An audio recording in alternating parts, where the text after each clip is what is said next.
Cette chronique, une présentation des services financiers Fontaine-Picard de Montmagny, Lévis et Québec. Les services financiers Fontaine-Picard, une équipe de confiance pour vous accompagner dans chacune de vos décisions financières. 248-2404. C'est ma Ouais. TV. J'ai lu ça hier soir. 300%. Ce monsieur-là est venu pour nous conseiller. Ce monsieur-là est venu pour nous faire épargner. Et je le présente. D'ailleurs, ça commence à être un visage connu. Écoutez, il fait partie de l'équipe de CMA TV. Frédéric Picard, et je vais le nommer conseiller en sécurité financière, conseiller en assurance et rente collective, puis représentant d'épargne collective. C'est long, Ça en fait des choses, hein? Ça en fait des choses Salut, à faire. Salut, Ça Frédéric fait beaucoup de Picard. travail à faire aussi. Ça va bien? Ça va super bien. Hier soir, j'ai reçu le titre, ou encore quelques lignes, parce que Frédéric m'envoie toujours le sujet dont on discutera le lendemain. L'épargne, études et invalidité des subventions à ne pas manquer. Ouais. Et écoute, j'ai encore du mal. J'ai tombé en bas de ma chaise. Ah ouais? Excuse-moi, Michel. Une cotisation à un régime d'épargne études pourrait donner jusqu'à 160 % de plus en subvention et bon. Et comme c'était pas suffisant, une cotisation à un régime d'épargne invalidité pourrait donner 300 % en subvention et bon. C'est beaucoup, hein? Ça n'a pas de bon sens. Ouais. Ça veut dire quoi? Parce que vous autres, ça va bien. Là. Vous êtes dans votre métier puis vous connaissez ça. On connaît ça. Mais pour nous autres, là, ça veut dire quoi tout ça? Ça veut dire, premièrement, ça ne s'adresse pas à tout le monde, ça. Tu sais, Non, fait que je déteste faire des choses qui ne s'adressent pas à tout le monde. Fait qu'on va essayer de le faire pour que ça s'adresse à tout le monde. Bon. On va sortir le côté altruiste en chaque personne qu'on est. On se soucie des gens autour de nous. Alors, on va penser à des gens à qui ça pourrait s'adresser si jamais ça ne s'adresse pas à notre situation particulière, notre situation à nous. Alors, 160 %, c'est vrai. J'ai rencontré un client pas plus tard que la semaine passée pour ses REER. Les REER ont fini hier en passant. Là, fait que c'est une période très occupée qui vient de terminer. Moi, c'est ça, vous tournez en vacances, vous autres, là? Fait qu'on passe à d'autres choses. On laisse les REER et les CELI, puis on s'en va vers les régimes épargne-études et les régimes épargne-invalidité. Mais, faire sa part, ce client-là, bon, règle ses REER avec moi, puis il me parle qu'il y a un neveu qui aimerait aider. Il me dit, moi puis ma conjointe, on a parlé, on aimerait ça mettre 500 $ pour mon neveu. Tu pourrais me l'investir pour faire des rendements, pour faire fructifier ce 500 $-là, pour ses études éventuellement, parce que ma soeur n'a pas les moyens de mettre de l'argent de côté pour lui présentement, une situation familiale difficile. Alors, on aimerait ça commencer à le faire. J'ai dit, très bonne idée. Je suis sûr que tu n'as pas pensé à quel point ça pourrait être une bonne idée.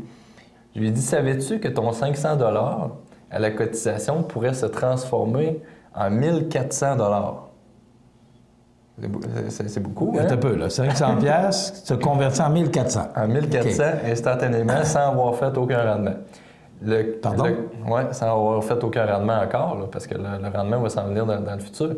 Alors, mettre 500 $ dans un régime d'épargne études, pour un enfant dont ses parents, le revenu familial est de moins de 43 000, pour avoir droit à... On parle de revenus pour le couple. Pour le couple, c'est ça. Okay. À moins de 43 000. Moins de 43 000. Alors, que ce soit une famille monoparentale, là, il y a différentes règles qui s'appliquent.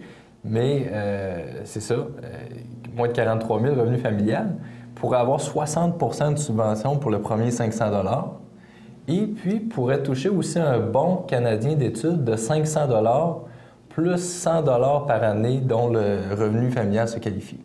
Fait que ça veut dire que cette personne-là, si elle met 500 $ pour son neveu, a automatiquement un bon d'études canadien pour la première année et la deuxième année. Les 60 % ça veut dire 300 piastres? 300 $, c'est ça. Fait qu'on est rendu à 800. Oui. Plus un 500. Ça veut dire 1300.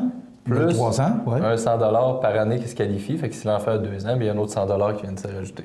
Donc, à partir du moment où je prends 500 piastres puis je mets ça dans un régime d'épargne études, j'ai rien fait, puis j'ai déjà 1400 piastres de ramasser. Mais voyons donc. C'est incroyable, hein? C'est incroyable. Fait que moi, je pense qu'on devrait penser... Ces gens-là qui sont dans cette situation-là, qui ont un revenu familial de moins de 43 000, c'est sûr que la plupart des gens, ils n'ont pas le moyen d'investir. Juste 500 $, c'est trop pour eux autres. C'est à peine 41 $ par mois. Par contre, si on connaît des gens dans cette situation-là, soit des... on est grands-parents, puis on a un enfant on sait qu'il se qualifie pour ça, on a des amis, de la famille, bien, on en fait de plus en plus. Personnellement, en tout cas, des clients m'en parlent, puis je leur dis, faites-le, aidez-le.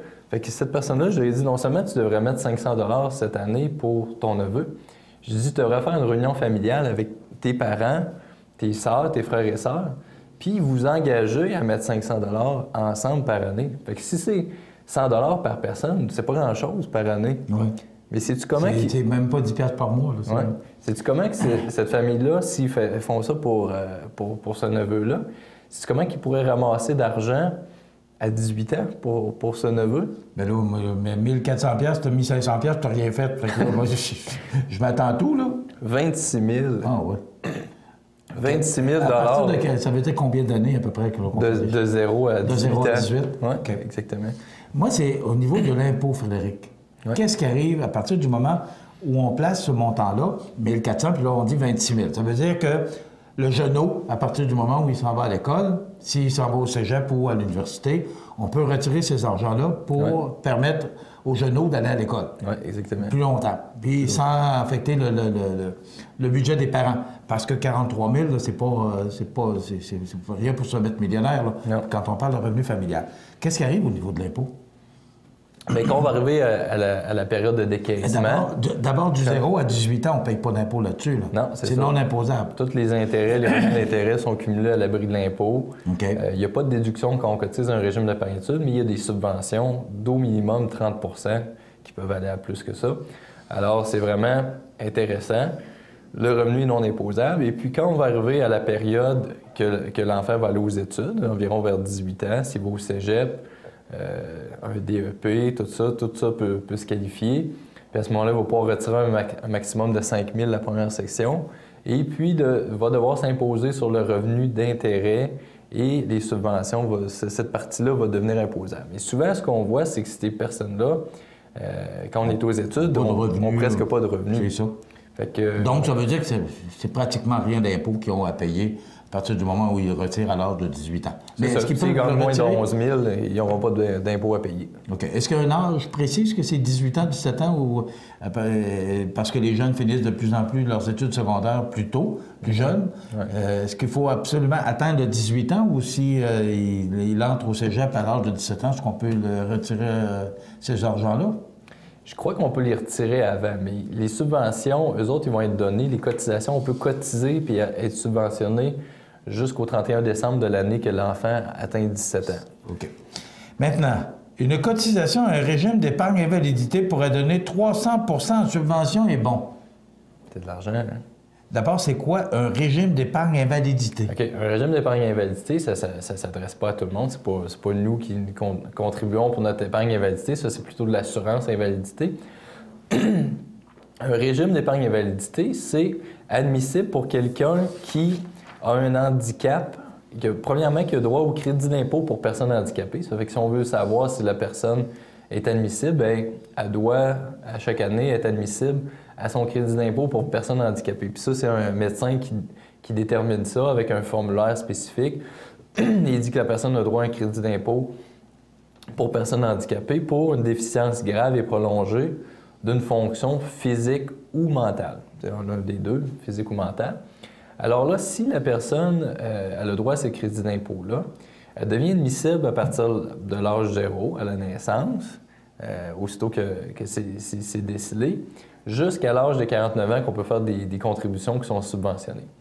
Si on contribue un montant de 1 500 $ pour un régime d'épargne invalidité. Alors, à la naissance?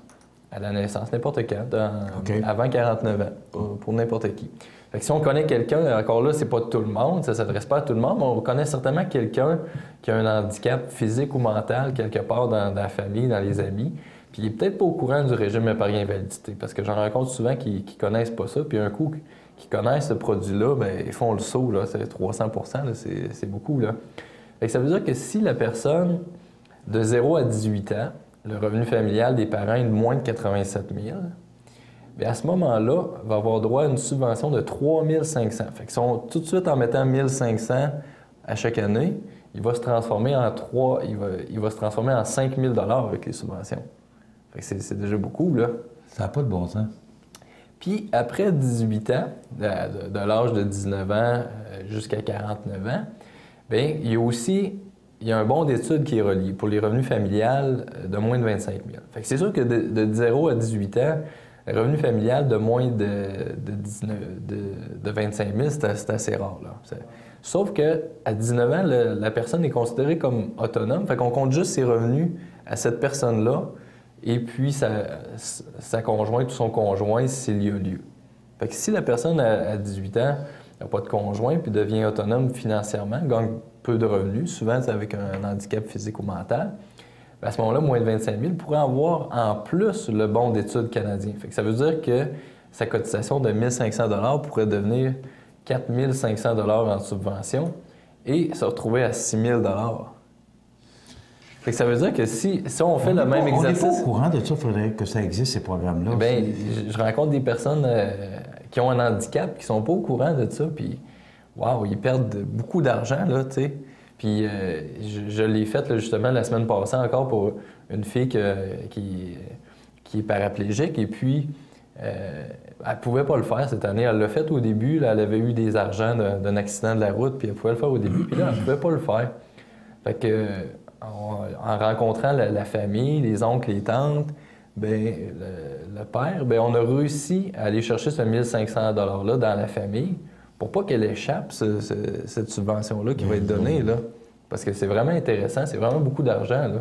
Fait que c'est pour ça que je dis, mettons en œuvre notre côté altruiste, pensons à ces gens-là. Puis si on n'a pas le moyen de se le mettre, mais faisons des caucus de famille, amis, pour trouver une façon de vraiment faire profiter de ces incitatifs-là qui sont en place. Mais on comprend l'essentiel de la chose, que ça existe. Ça s'appelle une cotisation à un régime d'épargne-études ou une cotisation à un régime d'épargne invalidité. Moi, ce que je vous conseille, c'est d'aller voir ce monsieur-là et d'appeler au 248-2404 et vous allez avoir toutes les explications, sauf que vous devez savoir maintenant que ça existe. Et là, ça devient compliqué lorsqu'on embarque là, dans les régimes puis dans les impôts puis tout ça. Je me débrouille, mais j'embrouille l'autre. Donc, c'est d'aller voir des spécialistes comme Frédéric chez Fontaine Picard et d'aller chercher toute l'information, mais maintenant, vous savez que ça existe, et d'aller chercher les ressources et les informations nécessaires, et eux autres vont vous conseiller adéquatement sur ces deux régimes. Je le rappelle, c'est un régime d'épargne-études ou encore le régime d'épargne invalidité. Chez Fontaine Picard de 88-2404, notre ami Frédéric Picard est là pour vous conseiller. Merci Frédéric. Merci Michel. On se retrouve dans 2 semaines. C'est intéressant les chroniques.